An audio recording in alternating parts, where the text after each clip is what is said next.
Ladies and gentlemen of YouTube, welcome to my channel. If you're watching this video, you're curious about survivors and how they work. I've been meaning to make this video. It's long overdue. I wanted to get in here with you guys and show you what that's all about and how to do it. So first things first, just want to real quick leave with my experience, guys. I'm going to go ahead and take my name down just real quick so you guys can see what I'm talking about here. There we go. If you take a look here, I've been playing Fortnite for 519 days as of now. I've been playing since day one. I got every schematic in the game, multiples, varieties. I have boatloads of survivors, heroes, all leveled up. And I stream on Twitch to teach you guys how to play and to help you guys do mission. We do mission help and weapon giveaways throughout the night. So if you guys are interested in that kind of thing, if you're stuck in the game, you just need some help, or you want some weapons, check me out. It's twitch.tv/solarbang, all one word. Anyway, on to the video. So if we come into the survivors here, you're going to see my squad right now. I'm currently max level 131. And here's my squads. So one thing I want you guys to notice right out the gate, if you look at your power level, you see these numbers right here.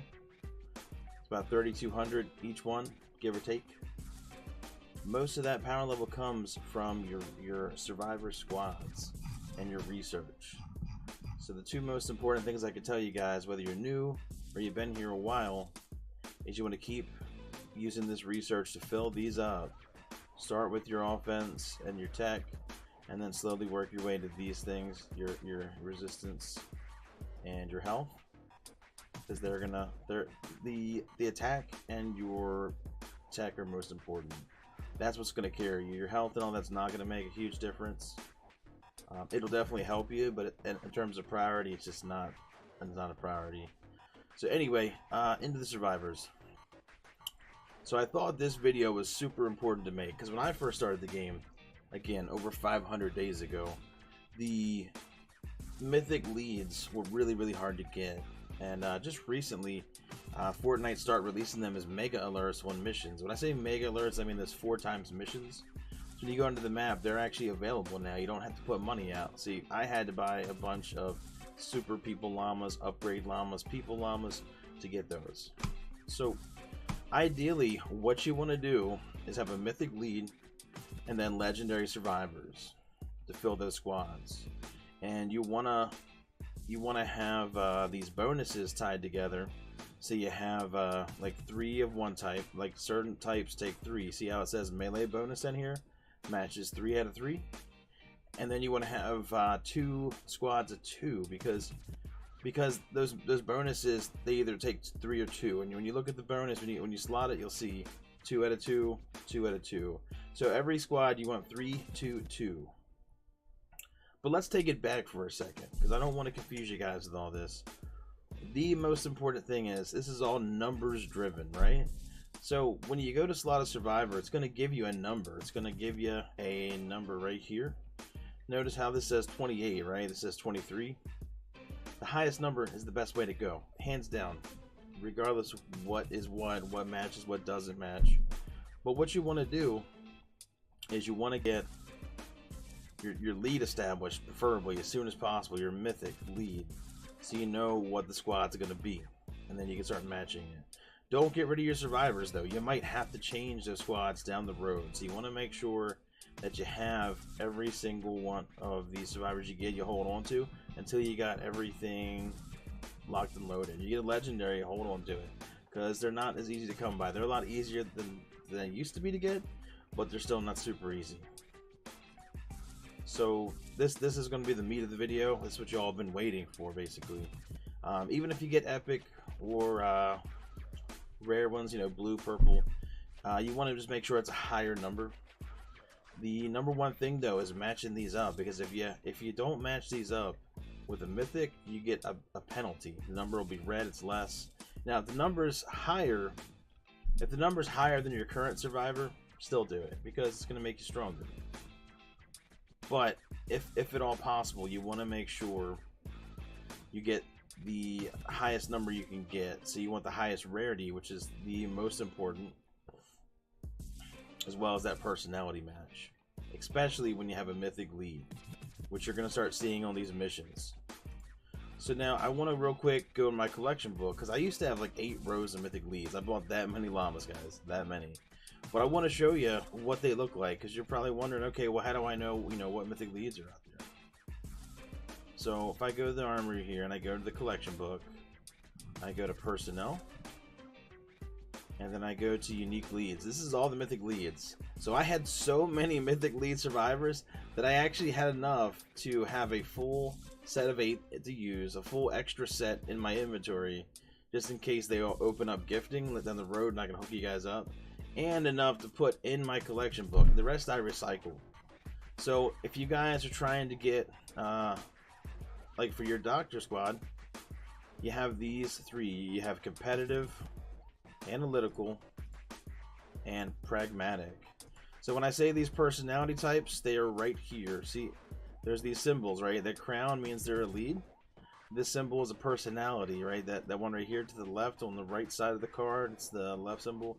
And that bottom right, that's their role, doctor, right? So for engineers, you have pragmatic, analytical, or dreamers. So you can, if you have a legendary or epic or something before you get that mythic, you can put whatever you want, but you want to gear towards one of those 3 personality types, because eventually that's what you're going to end up going with down the road, long term. If you want to save yourself some trouble, these are the personality types for each squad you want to go for. There's 8 squads, 4 stats you're going to be putting into your offense, your resistance, your tech, and your fortitude, aka health. So there's 2 squads for each of those. So here we go. We have explorers, right? So you have curious, adventurous, dreamer. And I bring this up because I don't see a lot of people covering this. And I also see a lot of people saying that there's, mythic survivors out there. I just wanted to clarify, there's 2 currently in the game. There's 2 mythic survivors. The rest are all mythic lead survivors. So, I mean, yeah, they are survivors, they are mythic, but you can't use them in the squads. So that's something else you want to keep in mind too. And I want to show that in a second, because you want to make sure that at least 2 of your squads have these personality types to fit these 2 mythic survivors in your squads. They're Joel and Caroline. And anybody can get them when they go through Canny questline. Anyway, so this is the gadget tiers.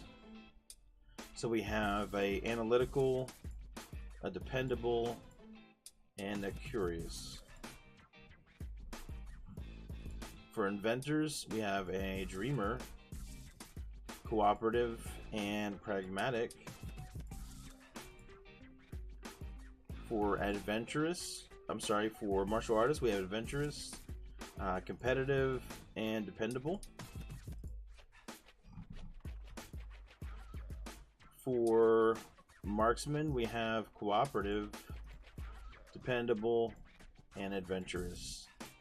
Good old Rambo. And then for personal trainers, we have cooperative, curious, and competitive. So I wanted you guys to know, first of all, what all the mythic leads look like, why they're important, how you use them, so you know what you're working with, what you're going for. So if you just take notes of those 3 personalities, which I might put together a sheet for you guys, you'll know what each squad can have. Long term, what you're going for. That way you don't want to level up the wrong personality, the wrong squads. You can always shuffle though.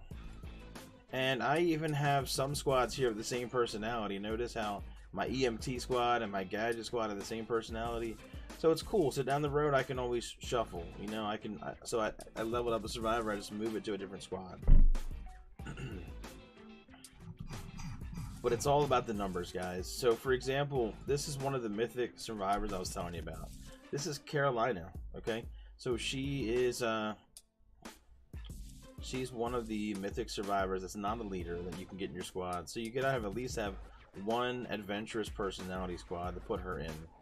I would recommend trying to put it in an attack squad, but it's up to you. And then you have Joel.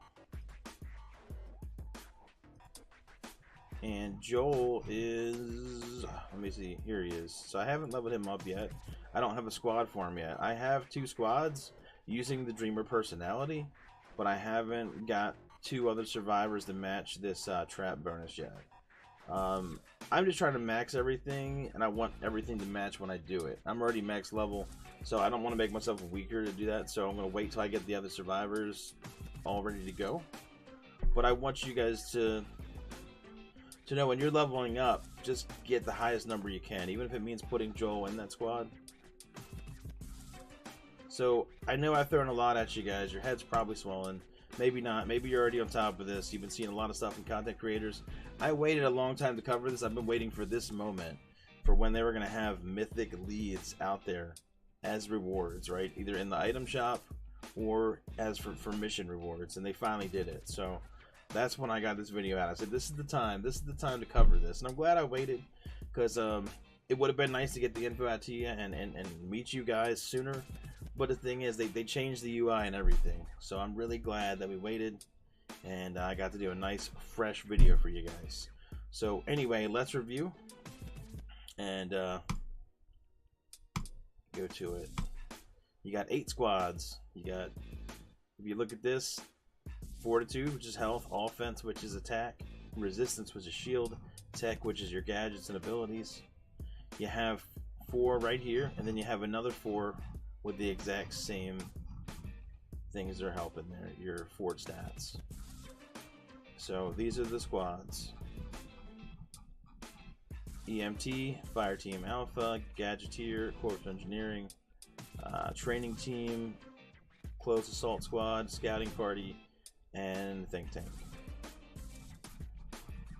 So your goal is to get the highest rarity and highest level into these slots, making sure the personalities match, level them up, and then lastly, at the end, when you're finally got nothing else to do, when you're already high level, you want to start trying to swap these survivors out to match these bonuses, right? Like the melee and all. And you want to have 3-2-2. If you notice, all my squads got that 3-2-2, 3, 2, and 2. And you could pick these bonuses based on your loadout, however you're trying to go, or just get whatever you can get in there. You can always swap it out later. I can tell you right now, being a higher power level is more important than what these bonuses mean. They really don't mean as much to you. Being stronger is everything. I see a lot of people who focus on their guns, their traps. Traps are not really crucial to a late game, and the gun is not going to carry you. If you have a 130 gun that's max like perks, you're not going to have, it's not going to be smooth sailing like as if you were a high power level. It's always better to go in higher level if you want to take it easy. Keep in mind, you can get up to 131 the game when it goes to 100. So once I got past 100, I didn't rush, and this should you. And if you notice, some of my other great content creators like Sly Gumby, he's chilling at 100. He's not pressed about moving up, and that's a good attitude to have, guys. It's healthy. The game only goes up to 100. If I go to the map right now,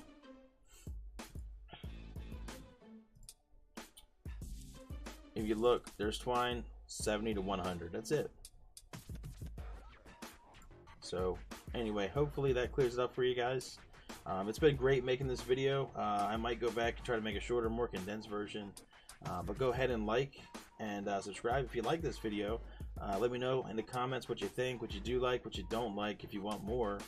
And if you really want to reach out to me, just come on out to the stream. I'm on 8 p.m. Eastern Standard every night on twitch.tv/solarbang.